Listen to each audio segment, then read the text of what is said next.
स्वागत है आप सभी का फिर से मेरे एक संशोधन चैनल पर। और जैसे कि मैं पहले भी आपको कई वीडियो ला चुका हूँ श्री गुरु जी जीवन प्रसंग का। और आज फिर से मैं एक 12वें खंड में अरविंद अरविंद आश्रम के माता जी की भेंट, अरविंद आश्रम में माता जी की भेंट श्री गुरु जी के जीवन प्रसंग के एक जिसमें सुदर्शन जी, कृपा हरि सुदर्शन जी ने अपने जो वक्तव्य दिए हैं ये उनके बारे में बताए हैं, तो उसको लेकर मैं आया हूँ।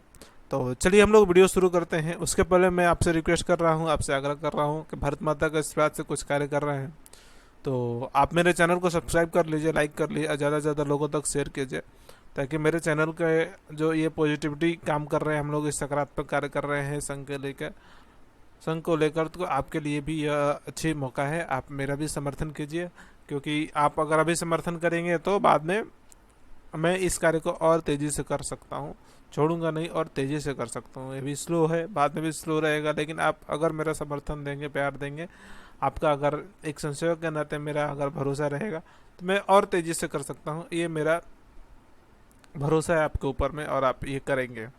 14 अगस्त 1972 की घटना है। 14 अगस्त 1972 को सौभाग्यवश श्री गुरु जी से एकांत में वार्तालाप करने की शुरुआत हुआ। सुदर्शन जी का एकांत में उनसे बात करने का, वार्तालाप करने का सुअवसर मिला। मैंने उनसे कुछ जिज्ञासाएं थी जिनका स्पष्ट समाधान उन्होंने किया था।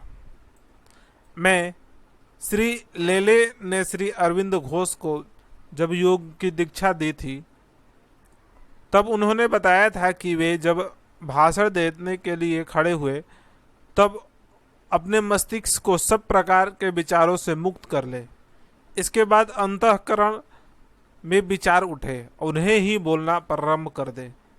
वही ईश्वरीय वाणी होगी। यही ईश्वरीय वाणी है। मन में जो भी चल रहा है वो छोड़ करके, सभी कुछ को समाप्त करके, जो अंदर से अंतःकरण से जो बोल रहा है वही आप विचार करें, वही बोले। ये आपका वक्तव्य होना चाहिए। श्री गुरु जी मस्तिष्क को विचारों से शून्य कर लेने के पश्चात जो कुछ शेष रहता है वो परमात्मा ही है, और इसलिए उस अवस्था में जो विचार आएंगे वे उनके ही प्रेरणा है। यानी जो भी मस्तिष्क को छोड़ने के बाद में ये जो विचार आते हैं वो परमात्मा ही है, और ये छोड़ने के बाद में जो आता है वो सभी क्या है? परमात्मा का ही कार्य है, परमात्मा का ही बाड़ी है। मैं कभी कभी स्वयं मुझे ही ऐसा अनुभव आया है कि जब बोलने के लिए खड़ा हुआ तब मन में कोई विषय ही नहीं सूझ रहा था, क्या बोला जाए, यही समस्या थी।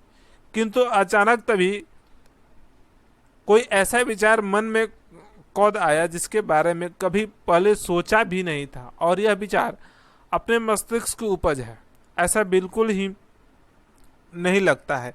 जब उस विचार के भाषण के अभिव्यक्ति रूप हुआ तब सुनने वाले को भी बहुत अच्छा लगता है, किंतु स्वयं को यही लगता है कि वह विचार मेरा नहीं है।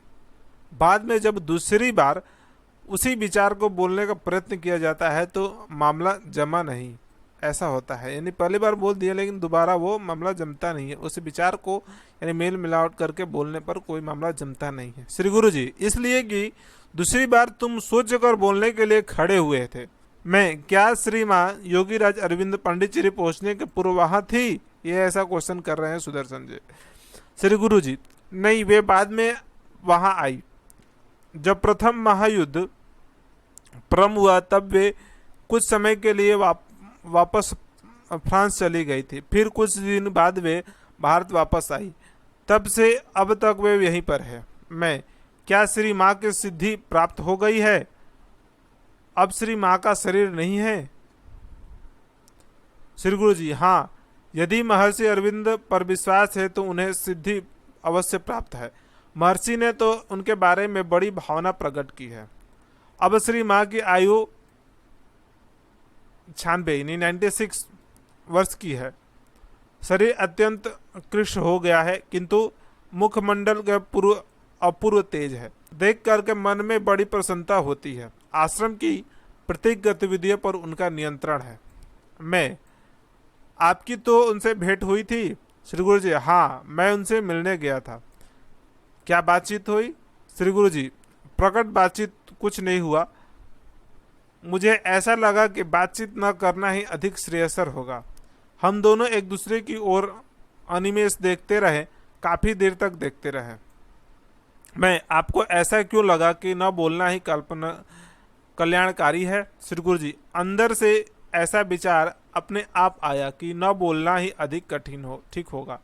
मैं अधिक ठीक रहेगा, इसका क्या अर्थ है? श्री गुरु जी, अरे भाई, जब प्रत्यक्ष बातचीत होती है तब अनेक व्यवहारिक बातें बीच में आ जाती है और ज़्यादा बात नहीं हो पाती है। वैसा हम लोगों को काफ़ी बातचीत कर ली है। मैं ऐसा कहते हैं कि चलते समय उन्होंने आपको एक गुलाब का फूल दिया था? श्री गुरु जी, हाँ दिया था। एक लाल गुलाब का फूल था। वहाँ रखे फूलों में रखे फूलों में वह अकेला ही ऐसा था। मैं क्या इसमें भी कोई संकेत है? श्री गुरु जी, होता है, ऐसा कहते हैं, पर मुझे नहीं मालूम ये ऐसा क्या संदेश है, उन्हें नहीं मालूम। गुलाब का फूल उन्होंने दिया था, ऐसा श्री सुदर्शन जी का ये बात है और ये आग्रह है उनका कि उन्होंने बताया है। तो आपको अच्छा लगा होगा ये वीडियो, आशा करते हैं ये अच्छा लगा होगा वीडियो। तो मेरे चैनल को सब्सक्राइब कीजिए, लाइक कीजिए और ज़्यादा से ज़्यादा लोगों तक शेयर कीजिए। धन्यवाद।